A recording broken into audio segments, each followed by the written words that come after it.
That night, my 13-year-old son came trembling down to the basement and said, "Dad, I saw Mom with some strange man in your bed." I thought my heart shattered right there. But the nightmare didn't stop. Hours later, that same man called and threatened my boy to keep quiet. And when I played the recording in front of the whole town, every eye turned on him. That's when I swore this war would end with only one man left standing. I didn't cry. I clenched the screwdriver until my palm bled. Honor. My kids. This house. The things a man believes will never break until they snap right in front of him. If you've ever worked 60 hours a week, come home just wanting to hug your children, only to find the smell of another man's cologne on your pillow, I get you. They told me, let it go. No. When a man threatens my 13-year-old son, it's no longer about an affair. It's a battlefield. So I stood tall. I recorded. I kept the evidence. And when I played it in front of a crowd, I saw the fear in his eyes. Me, calm, cold, clear. If you're a father, a husband who's ever swallowed pain for the sake of family, stay. Hear this story from start to finish, not for revenge alone, but to remind us sometimes protecting your child is the only way to save yourself. After that vow, I leaned on the only thing that ever made sense work. I'm Mike Parrish, third-generation electrician out of Ashford, Ohio. My grandfather wired barns by kerosene light. My old man took the company legit. I kept it alive through busted knuckles and winters that freeze the copper in your bones. We fix what people can't live without: kitchen lights, factory lines, the scoreboard on Friday nights. Folks pay you in coffee, in cash, in gratitude. It's simple, honest. The kind of job where a problem clicks into place and the room comes back to life. Most days, that's enough to make a man feel steady. I thought if I worked harder, one more service call, one more breaker panel, I could hold my house together by force of habit. But there's a difference between a short in a wall and a crack in a marriage. You can't torque a family back to spec.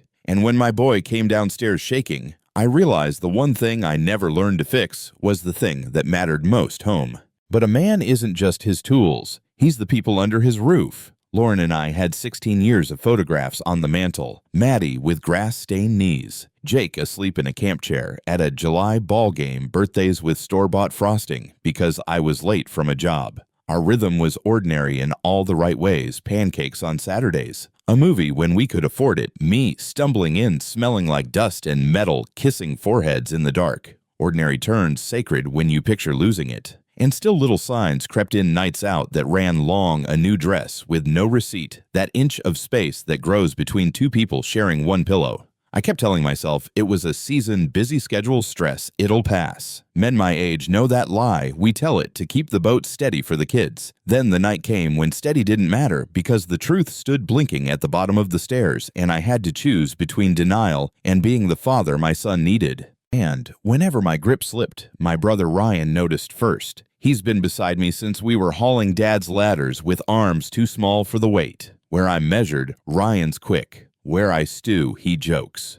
On a blizzard night years back, the whole west side lost power. We waded through drifts to fire up a grocery store's backup so folks could buy milk and diapers. The manager hugged us like we'd pulled a family from a river. That's the job. That's us. So when I started missing screws in plain sight, Ryan didn't push. He just parked his truck, cracked 2 beers, and waited. "You look like a man holding voltage," he said. I told him about the closet nights, the cologne on a pillow that wasn't mine, the way Jake's voice shook. He didn't flinch. He listened. "Then we handle it," he said, not mean, just final. Brothers know the line between anger and aim. In that moment, I wasn't a man coming apart. I was a man with backup. All of this played out under Ashford's porch lights, the kind of town where the hardware guy knows your drill size and the bartender knows your team's record. Miller's Hardware on Saturdays. The Iron Kettle on weeknights. Church bells that drift across the Little League field when the sun sits low. People wave here, but they don't forget. Gossip moves faster than a storm siren, and reputations rise or fall at the speed of a group text. It's comforting until it isn't, because a small town is also a mirror. When I walked into the high school gym, I felt it eyes measuring hearts, deciding who's the man and who's the mess. A lot of us in Ashford wear the same story: long hours, tight budgets, kids we'd step in front of a train for. So when a line gets crossed, when a boy gets threatened, neighbors stop being neighbors and start being witnesses. That night, with the bleachers packed and the air tasting like varnish and popcorn, I realized this wasn't private anymore. It was public. And in Ashford, public means permanent. Ashford turns into a mirror fast, and there I was staring at myself in my boy's eyes. Jake stood on the stairs with his knuckles white on the banister, voice catching like a bad signal. He'd gone up for a phone charger. He heard laughter that didn't sound like his mother's lighter careless, a kind of joy you don't bring home. Our bedroom door was cracked. A tall man in a button-down, a silver watch catching the lamp hands all over Lauren like she belonged to a story I wasn't in. Jake froze. The man didn't. He looked my son dead in the face and said low, "Close the door, champ." Later, after the thumping and the whispers and the front door, the man leaned down in the hallway. "You didn't see anything. Keep your mouth shut." My kid nodded to survive it. In the basement, he tried to speak, but the words scraped his throat. I told him he did right. I told him he was safe. When he finally went upstairs, I stayed in the dark, and the truth sat beside me like a weight I couldn't set down. That weight didn't lift, it spread through the house like cold. The furnace kicked on and off while I sat there counting small betrayals I'd papered over. Late girls' nights, a dress that was on sale. The way Lauren's shoulder flinched when I leaned in as if marriage had turned into a bill past due. I replayed the Saturdays I'd missed because a breaker failed at a birthday or a baptism, and the half measures I brought home donuts, cheap flowers thinking effort could square the ledger. Men my age do that math trade hours for stability and call it love. Down there, I felt the split between husband and father. A husband asks for explanations, tries to fix the feeling to paste the photo back in the album. A father hears a threat and goes perfectly still. I checked the stairs. Maddie's lamp made a soft halo. Jake's door was shut. I breathed slow, even steady as a line check, and told the part of me that forgives too fast to sit down because a father had work to do. I climbed the stairs not to argue, but to work, find what's broken, name it, and face it. Our room smelled wrong, too sweet, too sharp, the ghost of another man's cologne caught in the sheets. The comforter was dragged to the wrong side like a tide line. A lipstick smear on my pillow that wasn't Lauren's shade. I didn't ransack. I inventoried. Top drawer off. Closet too neat. Under the bed, a crumpled Lakeview Lodge receipt, 3 days old, 2 hours from Ashford. She'd told me sister's house. Dates don't care about stories. I slid my phone behind the alarm clock, hit record, watched the red dot, blink like a heartbeat I could control. Downstairs, dishes hummed, and Lauren hummed with them, the sound people make when they try to fill the silence before it fills them. "We need to talk," I said, calm as a level. Chairs scraped. She sat with her hands folded like a student in front of a principal. I set the receipt on the table and pressed record, then waited to see which story she'd choose. Betrayal has a script, and she read the first lines by heart. Soft voice. "You're tired, Mike. Jake's been stressed. He misunderstood." Tilted head. "This isn't you. Paper doesn't get paranoid. Totals don't hallucinate." She pinched the receipt like it might stain her fingers and said she'd stopped for coffee. I tapped the number. $237 is a rich cup of joe. Something flickered fear calculation, then the posture changed. She straightened and lit the fuse herself. "Yes, I'm seeing someone. 6 months. Maybe longer." I didn't shout. I let the quiet do its work. My palm hit the table once hard enough to make the salt shaker jump, and all the little lies scattered like grains. "Our son saw you," I said. "He heard that man." Her face cracked, then smoothed, a mask reforged in front of me. Somewhere above us, a floorboard creaked. The house was listening, and it wanted an answer. That's where the road forks between looking away and drawing the line. Both men lived in me. One wanted to apologize for existing too loudly to call it a rough patch and tuck the truth back under the bed. The other wanted names, dates, proof of boundary so dark it cut through the floor. I thought of Jake in the hallway, a stranger's breath in his ear. I thought of Maddie, old enough to read the air and pretend she couldn't. "He threatened our son," I said, and the room changed shape. Lauren flinched, then tried to spin it. "Misunderstood. Bad timing. You're making it bigger than it is." A boy is never bigger than it is. I stood the chair legs scraping like a warning. End it. Tonight. Or leave. Not cruel. Just the new truth. She lifted her chin. "You don't own me. I own my duty," I said to my kids. Upstairs, 2 doors stood between childhood and whatever comes next.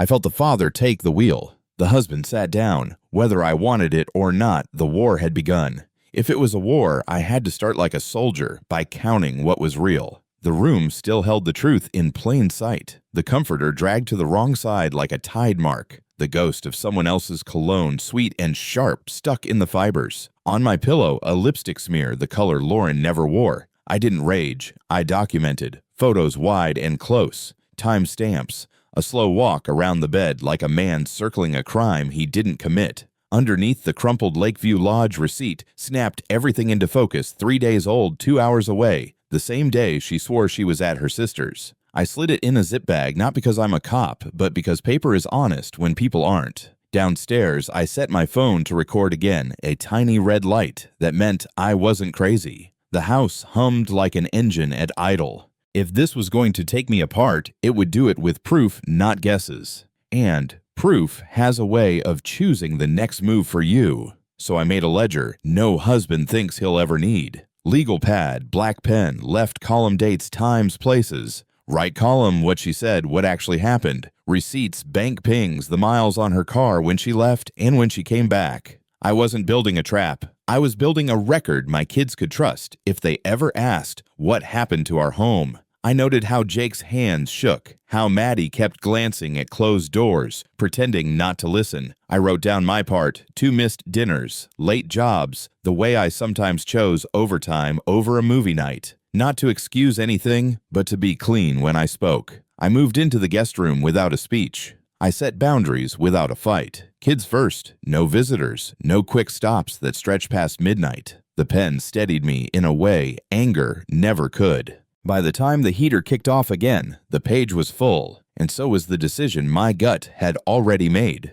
A decision only gets sharper when you say it out loud to the one person who won't flinch. I called Ryan. He didn't ask for drama, he asked for facts. I gave him the list bed cologne receipt, the threat whispered into my son's face. He listened the way a brother does with his jaw set and his heart open. Then we do this smart, he said. No swinging, no stupid. We watch, we write. We keep you clean. We met in my garage, the safest church I know, oil-stained socket sets, the old radio humming a ball game. Ryan sketched a plan on the back of a parts box. Normal routes, usual haunts, the places Lauren goes on Thursdays, the lots where a man who likes to be seen might park. Nothing illegal, no slash and burn, just eyes and time and the patience that fixes breaker panels and marriages when they're worth saving. This one wasn't, but the kids were. With Ryan beside me, my spine straightened. I wasn't a man coming apart. I was a father with backup. By Friday, the paper trail had feet. Sheer elegance at 2, like clockwork. Lauren out the door, looking like a magazine cover. We hung back in Ryan's truck, across from Miller's Hardware, the kind of lot where deals happen because no one asks questions.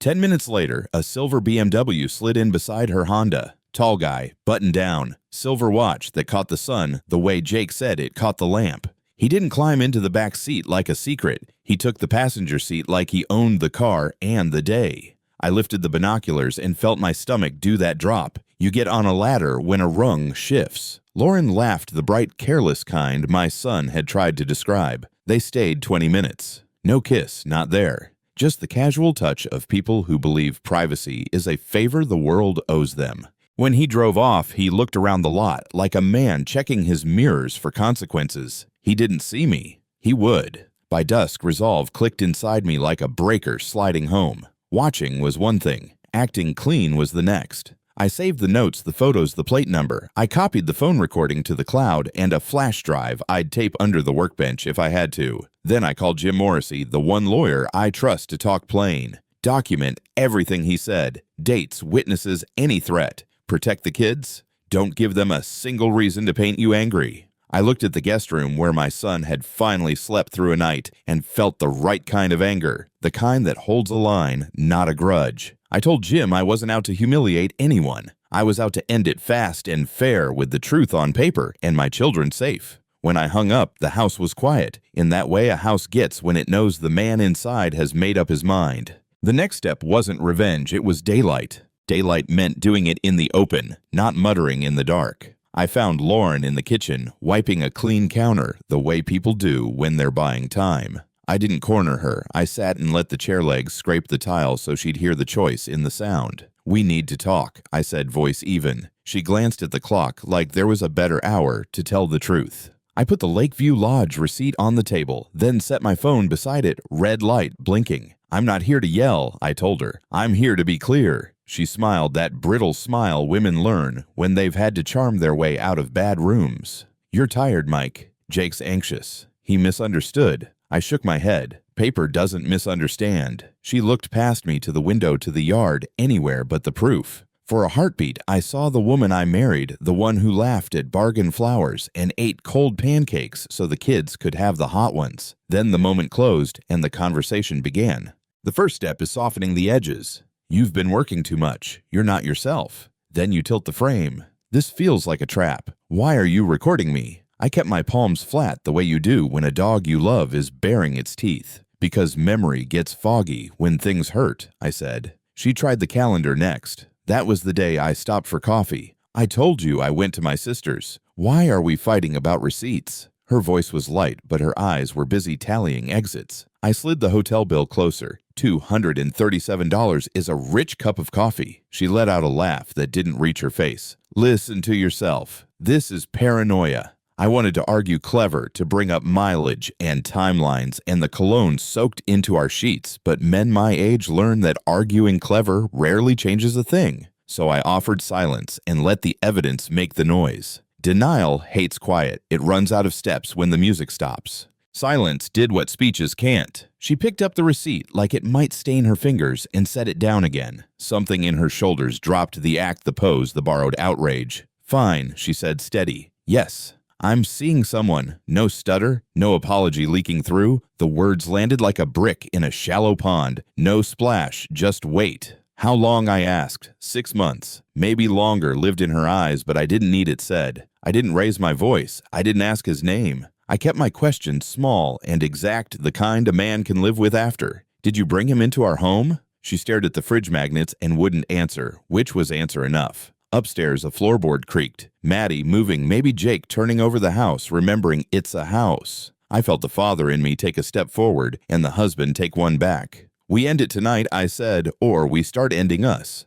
I meant it. She could hear that. It's strange how calm can sound like a slammed door. That's when the blame came, quick practiced, cutting in all the places a man already doubts himself. "You work 60 hours, you come home empty. When's the last time you took me to dinner? When's the last time you looked at me like I was more than laundry and bills?" The words were sharp because they were partly true. I let them land. I thought about overtime slips folded into a lunch pail, about sleeping upright in a chair after a double shift, about telling myself I'd make it up on Saturday, and then Saturday got sold to somebody's broken freezer. I could have handled lonely, she said. I couldn't handle invisible. I wanted to say I brought home the mortgage and the lights and the braces on our kids' teeth. Men my age recite those facts like scripture, but scripture isn't the point when someone's chosen a new church. You don't get to turn betrayal into a performance review, I said. You chose this. Not a rough patch. Not a bad week. A man. The kitchen heard it.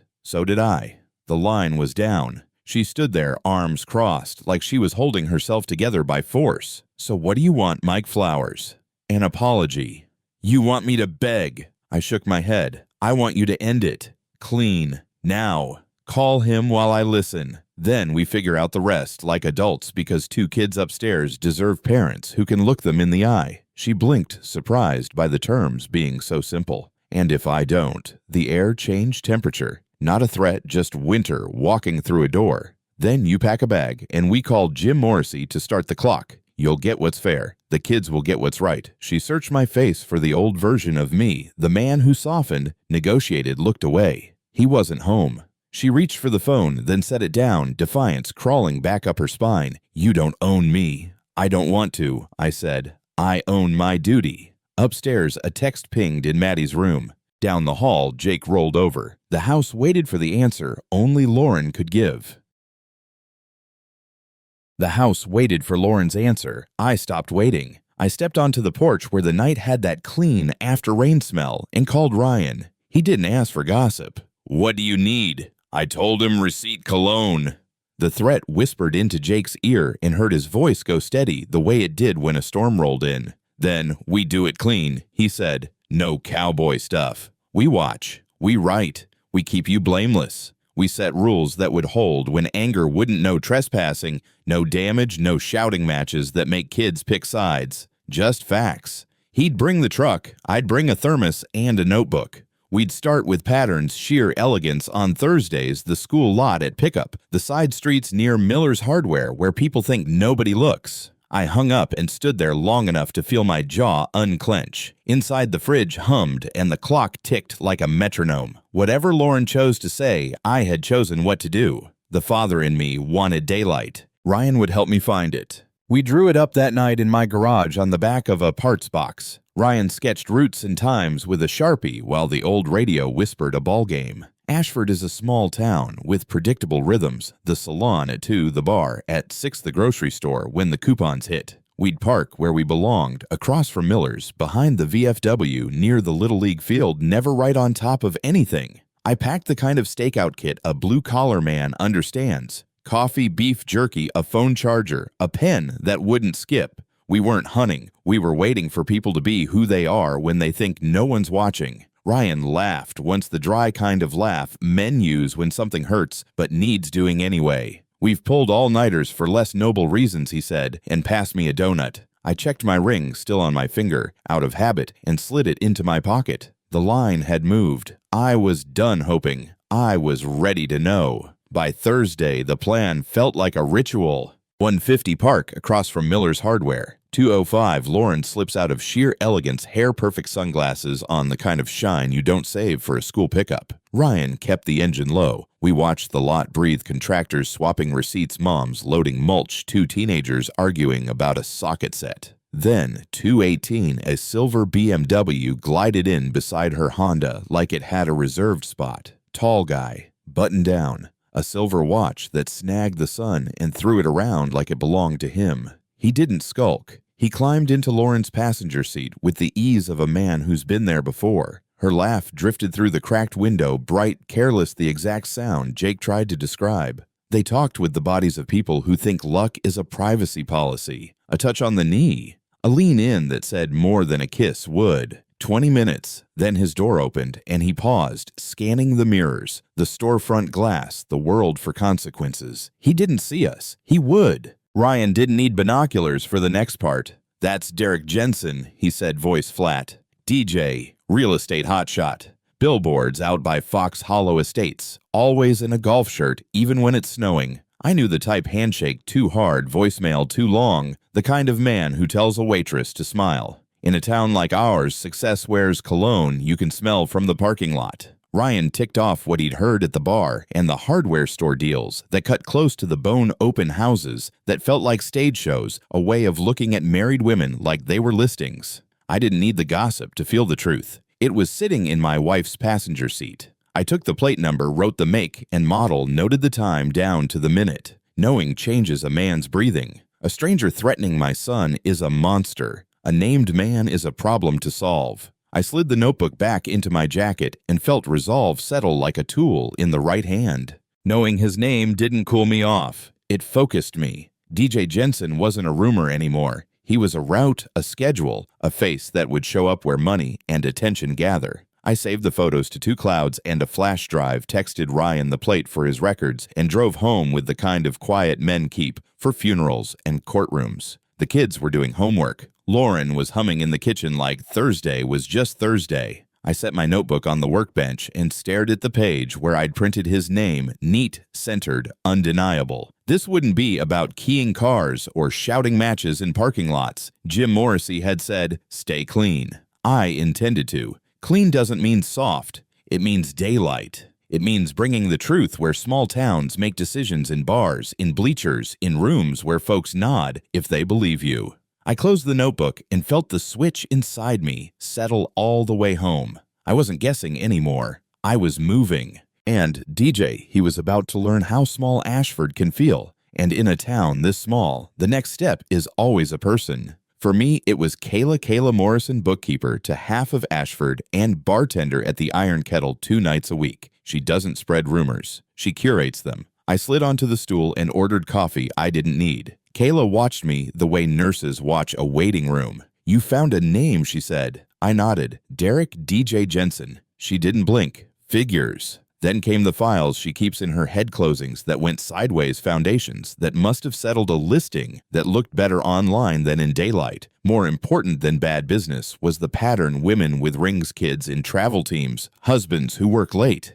He chases leverage, Kayla said. He likes women who can't afford a scandal. She'd heard about golf lunches at Briarwood, a tab he never paid at a steakhouse because the owner wanted access to his buyers and a way of putting a hand on a lower back that said, I get what I want. I didn't need color commentary. I needed a compass. Kayla handed me one. Kayla didn't stop at headlines. She gave me the schedule. He's a daylight guy, she said, flipping a coaster like a coin. Thursdays, salon parking lot hellos. Fridays, Donato's Cafe between showings. Saturdays, open houses that look like auditions. She ticked off tactics men my age recognize too well. Compliments that start as small talk. Private messages that slip past polite gifts that arrive when a woman feels unseen at home. Then the part that tightened my jaw, the pressure. He'll suggest secrets, sell them as freedom. And if someone wavers, he starts hinting at consequences who he knows how reputations work. Kayla's voice stayed level. Mike, he's not a storm, he's a slow leak.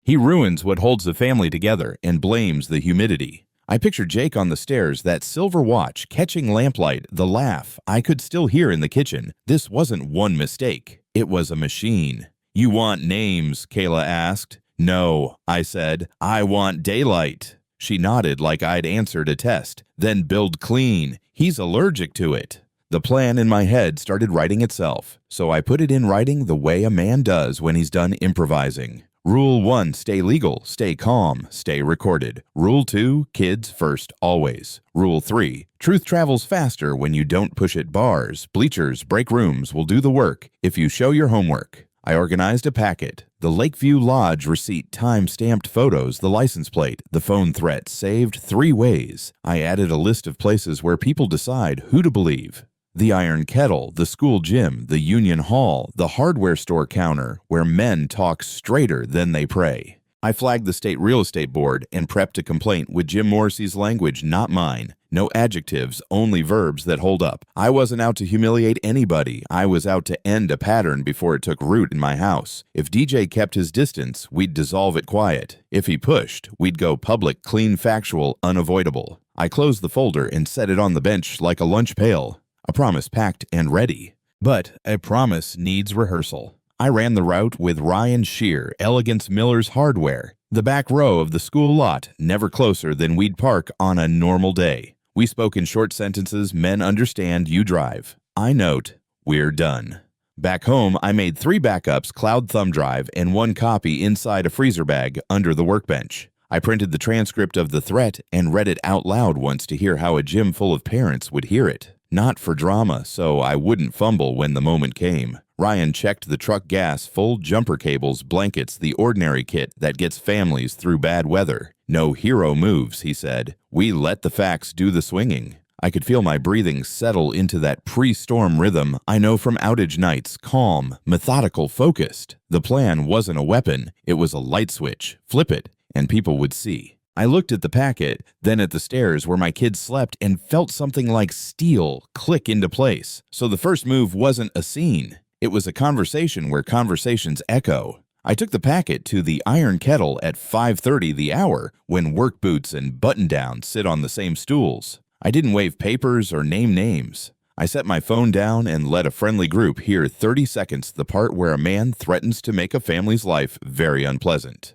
I didn't say DJ. I didn't have to. In Ashford, voices carry truth faster than flyers. Sympathy replaced the sideways glances. Someone squeezed my shoulder the way men do when they don't have words. I left before it turned into a rally, walked the block to Miller's for screws I didn't need, and listened to my own steps on the sidewalk. I wasn't hunting trouble. I was inviting daylight. Back home, Lauren's car was gone. The house felt cleaner than it had in weeks, like it approved. I set the packet by the door, ready for the next place. Daylight lives the bleachers. If DJ wanted to test the town's patience, I'd let the town decide how much it had left. Daylight had done its job. Now I needed a message he couldn't mistake. Not a scene, just pressure. Donato's Cafe. Friday morning, his silver BMW parked like a billboard. I walked past with a hardware bag and a thermos the way any working man does. No keying, no crowbar. I knelt like I was tying a boot and let the air out of each tire. Slow, quiet. No cuts, no damage.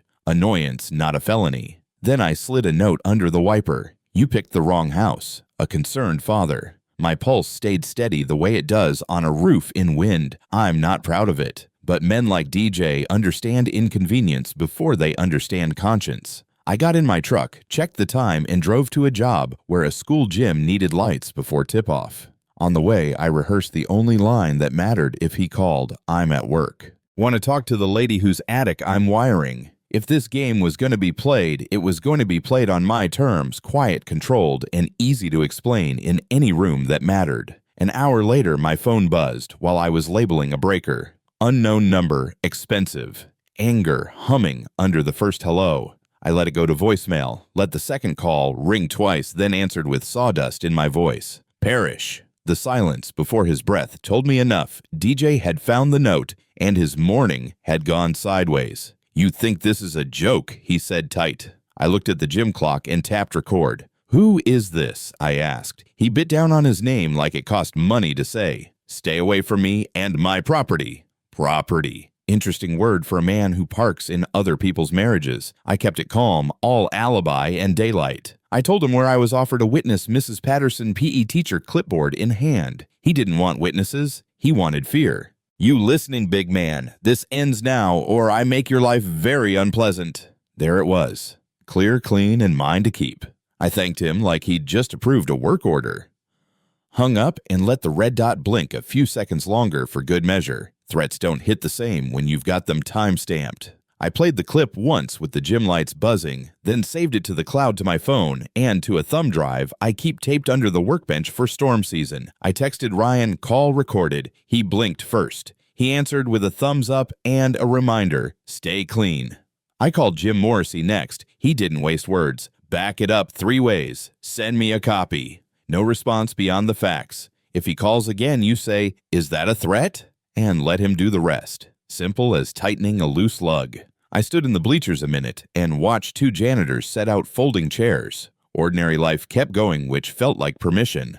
If DJ wanted to drag me into the mud, I'd bring a clipboard, not a fist. I wasn't the man he thought, no barroom brawler, no backlot screamer. I was a father with a recording in a town that understands the difference between a mistake and a pattern. He'd just helped me prove which one he was. Lauren beat him to the house that afternoon, cheeks hot, with a fury that wasn't entirely hers. "What did you do to DJ's car?" she snapped, like the question could erase 6 months. I didn't look up from the permit I was filling out. "Who's DJ?"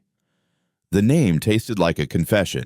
She pushed on. "Someone vandalized his tires and left a note." I shrugged the way a man does when talk turns to weather. "Then he must have friends." Her eyes searched for the old me, the apologizer, the fixer, the man who bargains with himself to keep the peace. He wasn't home. "This has to stop," she said. "We have kids." I nodded. "Exactly." I let the quiet stretch until it found the edges of the room. Later, when the house settled and Maddie started her homework, I emailed the audio file to Jim, copied Ryan, and printed a transcript that sounded even worse in black and white. Anger wanted action. Evidence wanted patience. I chose the thing I could explain to my children when they were 30. I didn't throw a punch. I turned on the light. The second call came after dark, the hour when bad men feel braver. I answered on speaker with the phone sitting beside the clock that was already recording. "Perish," I said, steady as a plumb line. DJ didn't bother with greetings. "You back off," he said, voice low and rehearsed. "Lauren is with me because she wants to be. You make this loud, I'll make it worse." I asked the question Jim told me to, "Is that a threat?" and let the pause trap him. "It's a promise," he said. "I've got friends in this town, people who can make problems for your business, your reputation, your family." He gave me everything I needed without knowing it, motive, method, intent, then hung up like he'd won the point. I sat in the quiet, saved the file, and sent it to 3 places. The house felt different when I walked down the hall. Jake breathing steady, Maddie's lamp a puddle of gold on her math. A man can live with a lot, but not that. DJ thought he'd scared me. What he'd done was finish my decision, no more shadows. From here on, daylight only. Daylight didn't make the house gentler. It just showed every crack. Lauren came in hot keys, hitting the counter like a dare. You think you're Noble Mike playing sheriff? You're ruining our lives. I stayed seated, hands flat, like a man waiting for a verdict he already knows. I'm protecting the kids, I said. She laughed without humor. From what? Your pride. The word stung because men my age carry it like a tool we don't name. She paced, listing my hours, my habits, the way I fall asleep in the chair with the TV still on, true things bent into weapons. I didn't swing back. I repeated the line that mattered. He threatened Jake. That changed her pitch, not her stance. You're twisting this. You're making it bigger than it is. Upstairs, Maddie's door clicked. Kids hear tone before words. I lowered mine. End it, Lauren, or step out. She stared like she could will the old me back into the room, the appeaser, the explainer. He didn't show. When the front door finally slammed, the house exhaled, and I felt the kind of quiet that warns of thunder. Thunder came as glass, not rain. Late afternoon, a pop like a bat meeting a fastball, then the tinkling spill only a windshield or window can make. I ran outside to find Ryan's pickup bleeding safety glass across the seat, a baseball on the floorboard with a rubber band note. Next time, it won't be the truck. That message doesn't come from a rough neighborhood. It comes from a man who believes he's untouchable. I took a photo of the window, the ball, the note, the time on my watch. Ryan rolled up inside 5 minutes, jaw tight, saying nothing until he had to. Kids inside homework. We swept glass with a shop broom, moving slow so they wouldn't see the shake in our hands. He held up the note. Police file it. Yes, I said, but don't expect a miracle. In a small town, paperwork travels at the speed of politics. We bagged the baseball, vacuumed the seat, taped plastic over the frame, then stood in the driveway looking at our reflections in the dark truck window. He wants fear, Ryan said. He's going to get daylight. Daylight sounds brave until you tuck a boy in his bed and watch him stare at the ceiling like it might fall. That night, I checked windows twice, tested the back lock, and slid a chair under the knob out of an old habit you learn living paycheck to paycheck. I called Jim Morrissey, laid out the baseball, the note, the timeline. Document. Do not engage. If you speak, speak to me or the police, he said. Then I called Ryan again, not for courage, but for a plan that fits inside a family. We moved Maddie and Jake to the guest room together, closer doorways, one hallway to cover. I put a motion light on the porch, fresh batteries in the flashlights, and a sticky note on the fridge with emergency numbers in block letters big enough to read in a hurry. This isn't about winning, I told the mirror. It's about getting my kids to Saturday. Downstairs, I printed the threat transcript and clipped it to the baseball photo. Anger wanted the last word. The father in me wanted breakfast dishes to clink like any other morning. I chose the father. Morning came with coffee that tasted like resolve. I drove to Miller's Hardware for real screws this time, and folks met my eyes instead of skating off them. Small towns are barometers. They read pressure and point to weather. DJ strutted in 10 minutes later, wearing money and a smirk, buying nothing, just being seen. He glanced at me the way a dog tests a fence. I didn't look away. I asked Carl at the counter about a motion light loud enough for whoever needed to hear. Got the kind that shuts trouble down, he said, sliding a box across. The line behind me shifted. Contractors' dads, one grandpa who's been through 3 recessions and 2 heart attacks. Men who know what it means to hold a line without making a scene. DJ left first. I paid, signed my name slow on the receipt, and walked out into a day that felt like it had taken my side. Back home, I installed the light, checked the batteries twice, then sat at the table with the packet and a yellow pad. The next move wouldn't be loud. It would be seen. Being seen changes a bully's play. That evening, the phone stayed quiet, but headlights idled at the curb a beat too long, and a silhouette paused under my new porch light, just long enough to blink away. He was measuring. Good. I measured back times, faces the rhythm of a man who thinks intimidation is oxygen.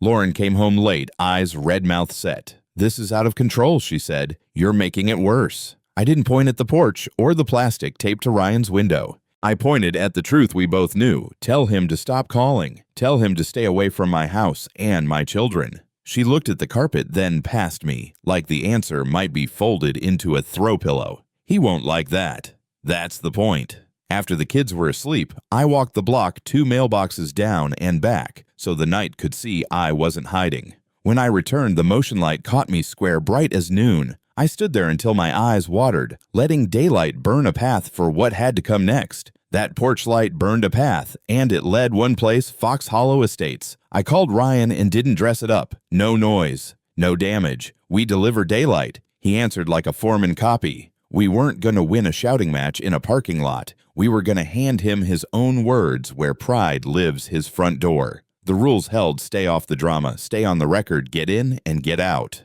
Ryan rolled up in the kind of truck that belongs on any street in Ashford. We parked 2 blocks back, walked like dog owners, and let the night do what nights do: cover what's quiet, expose what's loud. My heart thumped like a generator coming online, not from fear, from purpose. In my jacket was a manila envelope with a clean stack, the threat transcript, the photo of the baseball note copies of the complaint already addressed to the state board. On top, a single page that read, "Threatening a family is a crime. Back off. Daylight is next." We weren't there to start a war. We were there to name it. We took the long way past postage stamp lawns and new trees staked like promises. In Fox Hollow, the streetlights glow warm and the houses match in a way that soothes buyers and hides trouble. DJ's place sat halfway down 3-car garage, a tidy flag, a porch swing that probably posed for photos. Somewhere a sprinkler clicked. Somewhere a TV bled laughter through a window. Ryan didn't say much. Brothers don't on nights like this. We moved like delivery men who'd missed the daylight by an hour. No hats pulled low, no skulking. If a neighbor looked out, they'd see 2 fathers who belonged to a town, not a problem, sneaking into one. At the walkway, I felt the weight of what we were not doing. No keyed doors, no busted locks, no high school ideas you can't defend later. I set the envelope flat, slid it halfway under the doormat, and pressed the bell just once. We stepped back to the sidewalk and kept walking. Behind us, the porch light winked on like a conscience. I didn't feel brave. I felt finished with shadows. At the corner, we waited long enough to see the door open DJ in a golf shirt, the uniform of a man who thinks he's bulletproof after dark. He looked left-right, nobody to perform for. He bent, picked up the envelope, flipped the flap. His own voice stared up at him in 12-point type. "I'll make your life very unpleasant. Friends who can make problems for your business, your reputation, your family." Below it, the baseball photo, then the cover sheet. "Back off, or this goes to the police, the board, and every room that decides what a man is in Ashford." He went still the way men do when the ground shifts under the swagger. He didn't shout. He didn't chase. He just stood there with the evidence and the porch light painting him honest. Ryan and I kept walking 2 blocks, then 3, the night emptying out around us like a store at closing. When we hit the truck, Ryan exhaled for the first time. "He's read it." I nodded. Now he knows the terms. We weren't vigilantes. We were witnesses with delivery confirmation. Bluster travels fast at night. Paper wakes up earlier. By 8:30, my phone lit up with a number I didn't save. I set it on the workbench where the clock was already recording. "Parrish." His voice came tight and trimmed of charm. "You think dropping trash on my porch makes you a hero I let a beat pass. It makes me a father who documents." He didn't say the word police, but it hung there. "You put one more thing with my name on it in this town, and I didn't help him finish. You'll what? Threaten my family again, because I've got last night, and I've got the call where you promised problems. All of it's on paper now. You don't like the view. Step away from my house, my kids, and my marriage." Silence changed shape on the line. Ego searching for a foothold in a room suddenly full of witnesses. "You're making enemies," he said. "No," I answered. "I'm naming one."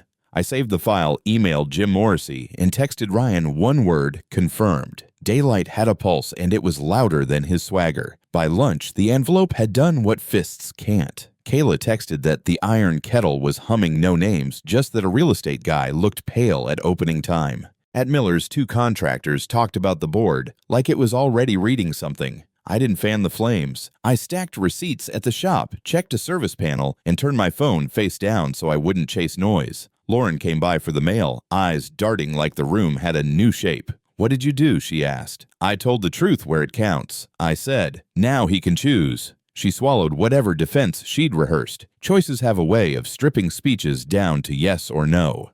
That evening, I set another copy of the packet by the door, the one for the bleachers, the one for the board. If he didn't back on, the one for the police, if the next baseball flew. We hadn't broken into a house. We'd broken a habit his. The motion light clicked on when I locked up. Ashford doesn't need sirens to hear a story. It needs daylight and a man who won't look away. And once daylight started doing laps around town, you could hear it in DJ's voice, less charm, more scrape. He called before lunch, then after stacking voicemails like sandbags. The swagger was still there, but frayed at the edges, every sentence a little too tight. "You're playing a dangerous game," he said. "People get hurt when rumors fly." I let the messages pile up where the clock was already recording, then played them back while tightening a faceplate at the shop. Men my age know that sound, panic dressed as power. Kayla texted that he'd been at the Iron Kettle early, not drinking, just prowling the way a man does when he's lost the room. I didn't answer him. I answered my list photos, backed up complaint, language cleaned with Jim Morrissey's edits, the packet for the bleachers rubber banded and ready. Lauren drove by for mail and didn't come in. That told me more than any speech. Daylight was separating things, noise from truth, bluff from evidence, marriage from the idea of one. A man can live with a lot of talk. What he can't live with is a threat that knows his kids' names. So when the next call came after dark, I put it on speaker and set the phone beside the alarm clock's red light. "Perish," I said. DJ didn't bother pretending. "Back off," he said, voice low like a movie tough guy. "Lauren is with me. You go public again. I make it worse. You like your business, your reputation, your kids sleeping through the night. I can fix all that." I let the pause hold him, then asked the one line Jim drilled into me. "Is that a threat?" He stepped right into it. "It's a promise." There it was. Motive means intent, neatly wrapped in his own voice. I saved it 3 ways before my heartbeat slowed. Down the hall, Maddie clicked her lamp off. Jake turned over and settled. I stood in the kitchen and felt something important shift. Contrary to what men like him believe, fear isn't the only thing that grows in the dark. Resolve does too. I wrote the time, the words, the silences, and the names that would go on the envelope if he kept pushing. Daylight had a destination now, the courthouse. Courthouse meant Jim Morrissey first. I met him at 8 a.m. with black coffee and a folder that opened like a toolbox. He didn't give me sympathy. He gave me a path. In Ohio, adultery affects property and custody, especially with documentation. He said tapping the hotel receipt, the photos, the transcripts, the recorded threats. Step 1, file for divorce on grounds of adultery. Step 2, temporary orders, kids stay in their beds, finances freeze where they are. Step 3, professional complaint to the real estate board with only verifiable facts. He looked at me the way a real friend does. Stay clean. No hero moves. You're building a life, not winning an argument. I signed what needed signing. The pen felt heavier than any wrench I own. We talked service of papers, what to say if Lauren cried, what not to say if she raged, and how to answer the kids honestly without handing them weight they can't carry. When I left, the morning felt colder and clearer, like a front had passed. Some vows you honor by ending them before they finish ending you. But paper only holds if the house holds. That night, I cooked spaghetti and told the kids what they needed, and nothing more. "Your mom and I are making hard choices," I said. "You didn't cause this. You don't have to fix it. School, sleep, sports, those stay the same." Maddie looked older than 15. "Is he going to stop coming around?" "He is," I said, and meant it. After dishes, I moved money the way Jim advised, changed the garage code, and put the spare key where only Ryan could find it. I photographed the room's baseline for the court anchor for my own head. When Lauren came by for clothes, I didn't fight, and I didn't fold. "Temporary orders are coming," I said. "Kids first. No visits from him. If he shows, I call 911 and Jim." She started to argue, then didn't. Grief makes strange faces before it admits what it is. I checked locks, checked the motion light, then checked on Jake and Maddie. Paper is loud in offices, quiet at bedtime. I needed both kinds to hold. The next morning, I treated the filing like a job show up, do the steps, check your work. I walked into the clerk's office with copies labeled exhibits, tabbed audio on a flash drive, dates written in block letters. A tired judge could read. The stamp hit like a breaker sliding home. Jim handed me the case number and the timeline service this week, hearing for temporary orders soon after the board complaint, moving in parallel. He reminded me what wins small towns consistency. Say the same thing in the bar, the bleachers, and the courtroom, he said. Facts travel farther than feelings.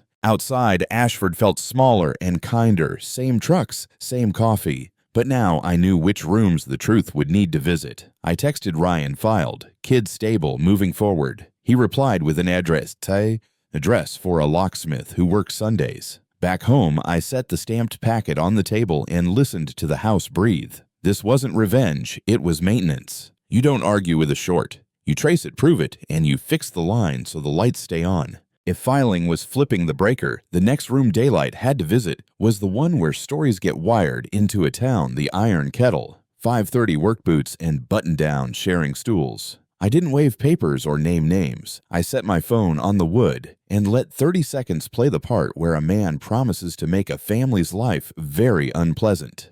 Then I stopped it and put the phone away. No speech, no victory lap.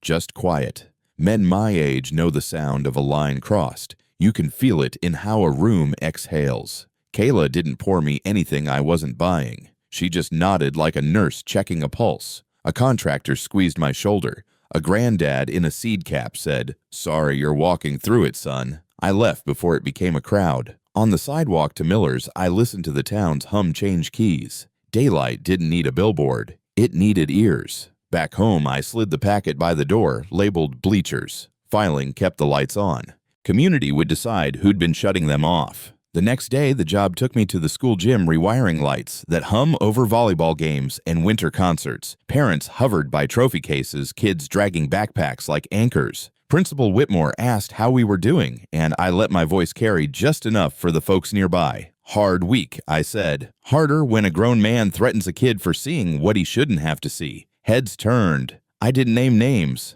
I didn't have to. In towns like Ashford, parents are a brigade. They don't need orders to move. When Mrs. Patterson asked if I'd gone to the police, I said, "I'm documenting. I've got recordings. I'll do what keeps my children safe." That word recordings travels. A dad from the shop class wanted to hear it. I let him in the hallway, quick clean, then pocketed the phone. The gym lights came back bright and even. I packed my tools and thought about how truth works here. Not fast, not flashy. It spreads like chalk on a coach's hands. By pickup, I could feel it. The bleachers had heard. By the weekend, the hum had a name, even if I didn't say it.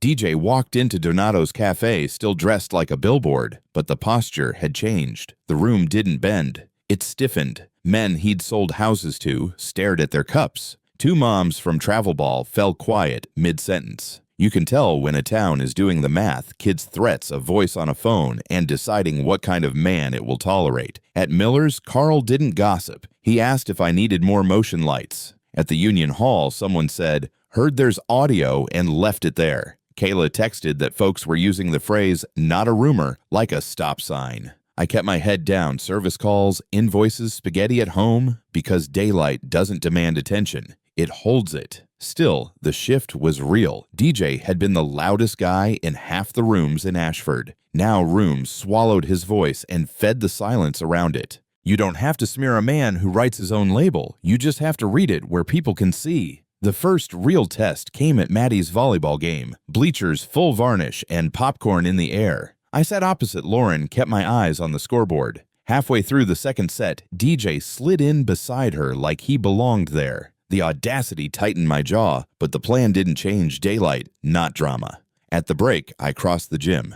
Maddie's team dinner Friday, I told Lauren loud enough for neighbors, soft enough for my girl. Then to DJ level, as a plumb line, school events are for family. He smiled that slow salesman smile. "I'm here to support Maddie." I nodded. "Then you'll appreciate this being said plain. A man who threatens children doesn't belong in a gym." He started to bluster. I reached for my pocket. "Want me to play it right here?" The gym hushed like a breaker clicked. He looked around and saw he wasn't at a closing. He was in a courtroom with bleachers. "Not here," he muttered and stood. They left to a sound I won't forget, the low murmur of a town making up its mind. Word moves on feet here. PTA feet, church feet, Little League feet. And by Monday, Daylight didn't need me to escort it. A teacher told Principal Whitmore. A deacon told Carl. Carl told nobody, which tells you everything. The board emailed Jim Morrissey asking for whatever was publicly available. Clients started calling DJ's office with questions that don't sound like questions. "Did you say this? Is this your number? Is my family safe around you? I didn't post a thing." I stacked material, set appointments, signed the temporary orders when they landed. Lauren came by, eyes rimmed, voice small. "They're saying awful stuff about him." I kept mine steady. I didn't say a word I can't prove. That's the difference between smearing and showing. One needs noise, the other needs paper. That evening, I sat in the quiet and listened to my house breathe motion light, clicking dishwasher, humming kids laughing at a show. The town had taken the weight I couldn't carry alone and set it where it belongs. Daylight isn't a weapon. It's a witness that doesn't blink. By Monday, daylight didn't need me, so when word spread about a little gathering at DJ's place in Fox Hollow, I knew the town would bring its own eyes. I showed up in a clean shirt and steel nerves, not to start a scene, but to finish a sentence. Music floated over the hedges' laughter, the practiced kind people rent for pictures. Lauren opened the door, surprised, and behind her stood DJ in a golf shirt like a uniform. "You're not invited," he said. "I came to congratulate you," I answered, "on the engagement." The word hit the porch like a dropped glass. Lauren blinked. "You said we'd announce tonight." His jaw flexed. "We're taking it slow." The crowd behind them went quiet, the way bleachers do, right before a whistle. I set my phone on the brick ledge and played 30 seconds, his voice promising to make my family's life very unpleasant. No commentary, no shouting, just daylight. Heads turned. A neighbor's mouth fell open. Kayla's cousin raised a phone. DJ reached for bluster and found nothing to grab.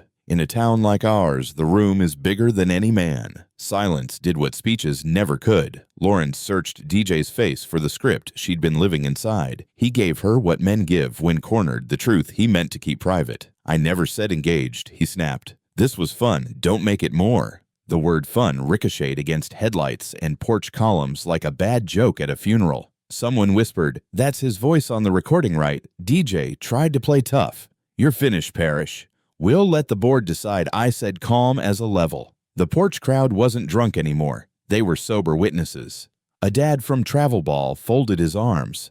A mom put a hand on Lauren's shoulder and got shrugged off. Then DJ said the quiet part, loud, "You were supposed to be easy." The line split the night. Lauren's face fell all the way through anger into recognition.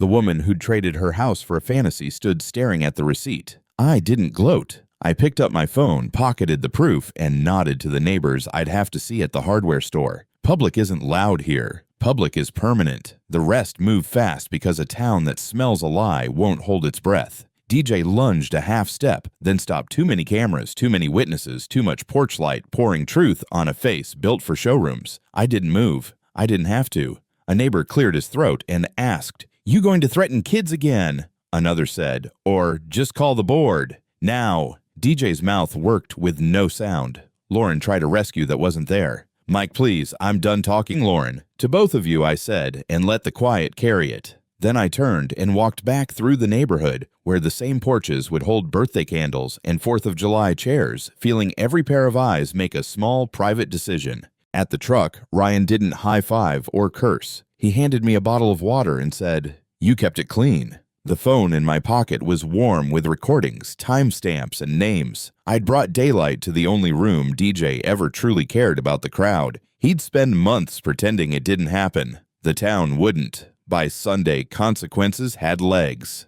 Jim Morrissey emailed that the board wanted copies. The clerk stamped temporary orders. A deputy confirmed service. Lauren showed up at dusk, eyes rimmed, voice thin. "I made a mistake," she said. "I want to come home." I thought of Jake staring at the ceiling, Maddie's quiet questions, the baseball note in a Ziploc, the envelope on DJ's porch. "I forgive you," I said steady, "but no." She flinched, like the word weighed more than an apology could lift. "We can fix it. You made choices. I'm honoring vows by ending them." We talked custody kids, first stability school night routines, and property house stays, business untouched.